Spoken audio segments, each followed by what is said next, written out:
In this video, we are going to show you how to upgrade your subscription tier plan in Hermes Agent. Now, you can use this tool for free, right? That's what we're doing right now. But if you want to scale up, you don't really need to do it here on the desktop app. You want to go to the new tool gateway, right?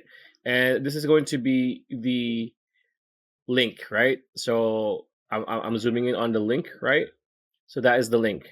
So once you are here, there is a bright yellow button that says start or manage subscription, right? So click this, like so, and you're going to be brought to the manage subscription page from Hermes, right? So as you can see, my plan currently is the free plan. If I want to click on plus, which is $20 per month, super 100, ultra 200, all I need to do is click this and then click upgrade. It's going to process, right?